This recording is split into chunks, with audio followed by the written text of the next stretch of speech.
Okay, today what I am going to show you is I have a 1998-2000 DLT Craftsman 2000, which I have had many years of great usage with. And I do have the front snow thrower attachment, which I am going to be installing the Craftsman 486.24276 windbreak snow cab. So what I hope to achieve from this video is to just show people that have many questions what exactly the unit is, how it's installed in a box, because many people have complaints as well as good usages, and that way you can get form some opinions and see whether it fits for you or not. So as you open the box, you'll notice that package in the middle is the cab, which many people have complained is creased and makes visibility extremely difficult. And that is truly, I can now understand their complaints. A bag of screws and instructions, some angles, bolts. This is what the front of the unit, and then some further barring. So I will open the instructions and go further from there. Alright, so I'm the type of guy who likes to look at the instructions and make sure I get all the proper screws and all the materials that is required before putting together, because there's nothing worse than starting and not having what you need. And this on the second page you can see the remaining parts, which all taken out and is available.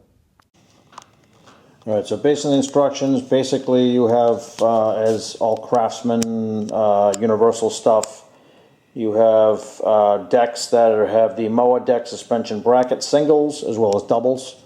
And like the lawn thrower or the snow thrower, they give you instructions for both. Both involve different types of setups. Mine is particularly a 2. So I bypass a couple of steps, so pieces like that will be left over. And you do find with this universal stuff, you do have kits that are left over. So next for me, the springs that are at the bottom of the seat, remove those. Mine particularly was a 9/16, either it's a 1/2 inch or a 9/16 socket. Removed the springs, put together the left and the right with the brackets using the 5/16 2 3/4 bolts and the spacers. My recommendation is do not tighten them down until you re-secure the springs to the bolts. Some units have smaller bolts than 1 inch with the springs. If you do, then you will utilize some of the bolts that were part of the kit. So I still have not tightened down these bolts yet, because it's from appearance of putting it together. I need to, if I start tightening these down, these screws here won't line up.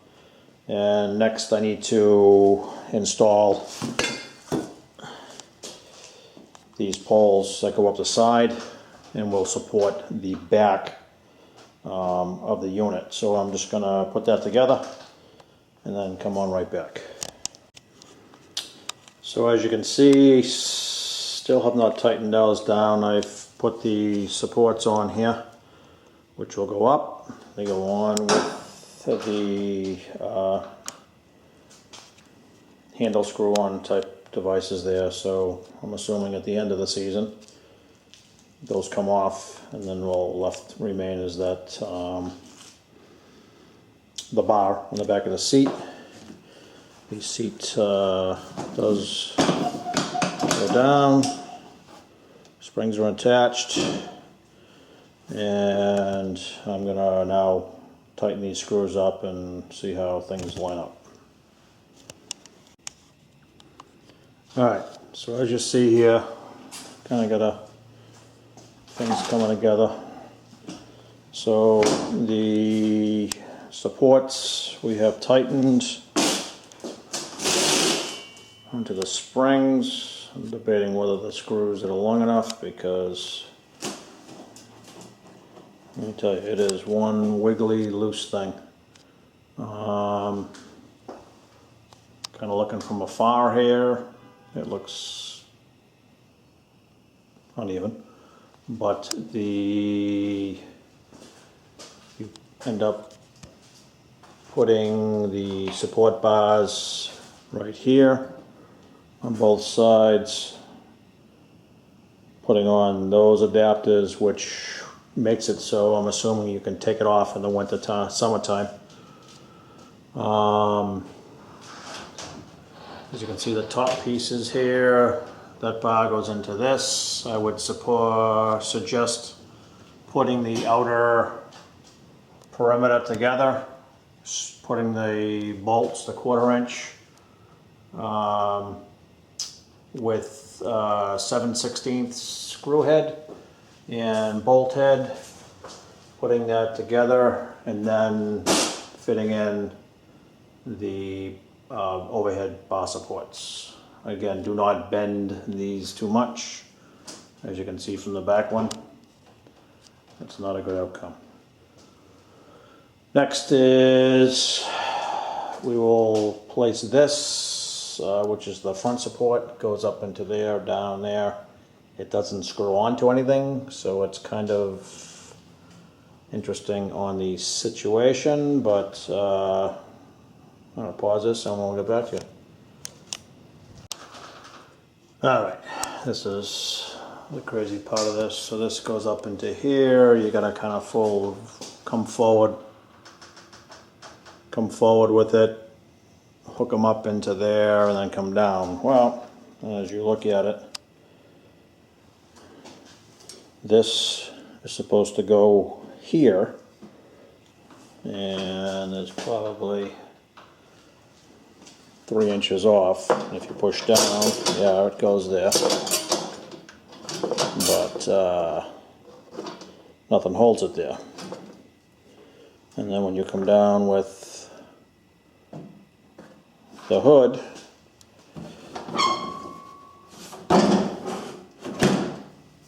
it's even, so it's supposed to be, I don't know if it's supposed to go to the hood or just kind of rest there, but I'd say not the best design there.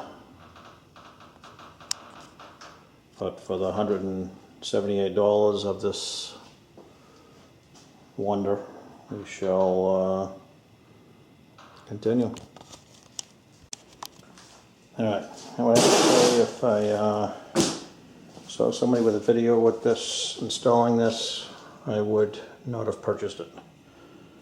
Because personally, it's a piece of garbage. It's loose, it wobbles. This I've had to take apart probably 5 times to realign it.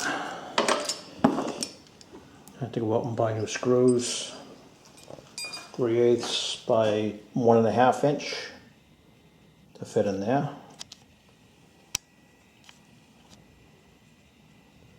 These brackets, when you put them on, they have a angle to them, so you need to make sure you have that lined up properly. And then the brackets back here kind of lift it up to support it. So this goes there. Alright. And finally, put this pathetic thing on.